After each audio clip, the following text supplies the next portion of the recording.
ဒီထက်မြန်မာနဲ့အတူထိုင်းစကားလေ့လာကြစို့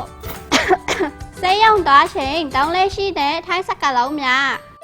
မင်္ဂလာပါကိုပင်နေရပဲနေနိုင်ငံခြားမှာပဲဖြစ်ဖြစ်မြန်မာပြည်မှာပဲဖြစ်ဖြစ်ရှောင်လို့မရတဲ့အရာကတော့ဖျားနာမှုတွေပဲလေဒါကြောင့်မို့ဒီဗီဒီယိုထဲမှာယောဂဆိုင်ရာထိုင်းစကားလုံးတွေကိုအင်မီပြောပြမယ်နော်စေးရုံမှာတောင်းလဲရှိတဲ့ထိုင်းစကားလုံးတွေကနေစပြီးလေ့လာကြရအောင်နော်လုံဖျားပန်းဆိုတာက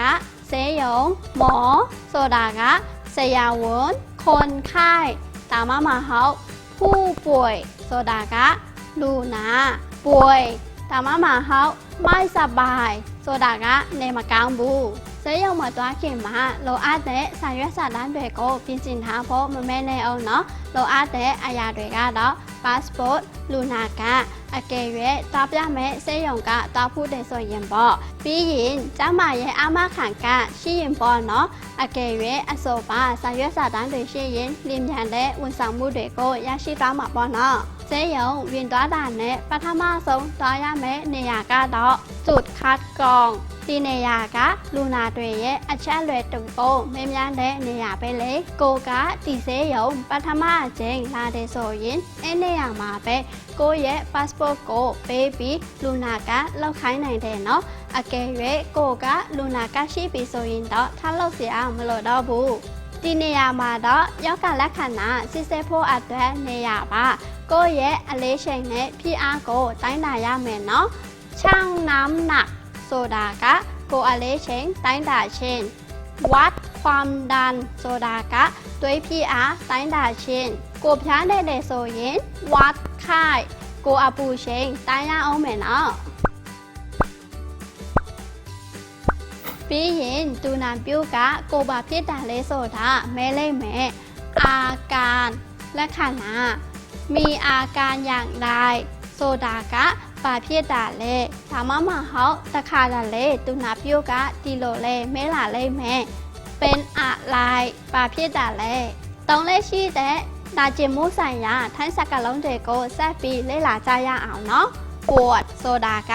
နာကျင်ခြင်းปวดဆိုတဲ့စကားလုံးကိုအရှိမထားပြီးပြောရမယ်နော်ဥပမာปวดหัวခေါင်းကိုက်ခြင်းปวดตาမျက်စိနာခြင်းปวดท้องไปหนาခြင်းปวดหลังจ้อหนาခြင်းလူပြင်းများတဲ့အခြေအနေဆိုင်ရာထိုင်းစကားလုံးတွေကတော့ตัวร้อนဒါမှမဟုတ်เป็นไข้ဖျားနာခြင်းเป็นหวัดหนาซีခြင်းไอช้องโซခြင်းจามนาฉี่ခြင်းน้ำมูกไหลนาโยခြင်းคัดจมูกနှာခေါင်းပိတ်ခြင်းเจ็บคอလေချောင်းနာခြင်းท้องเสีย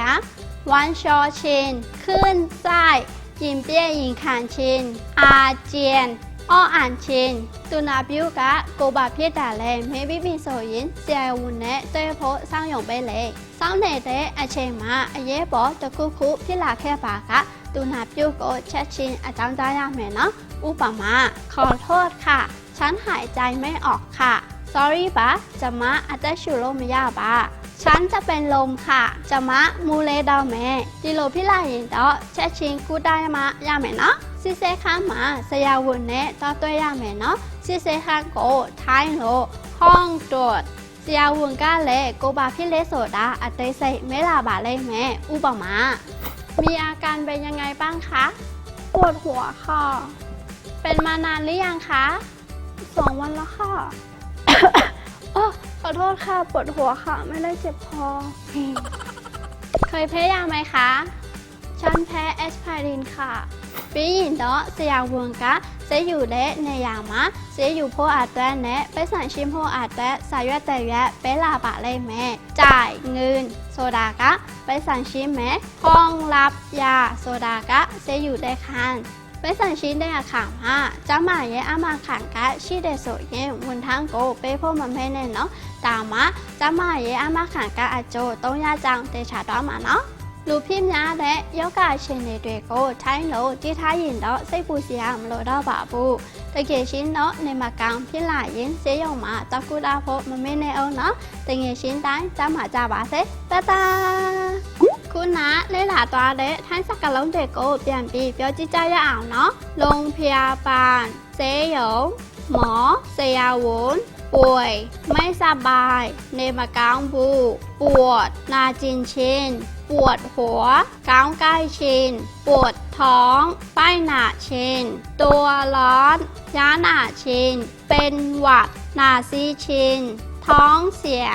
วันชอชินขึ้นไส้ยิงเปี้ยยิงขันชิน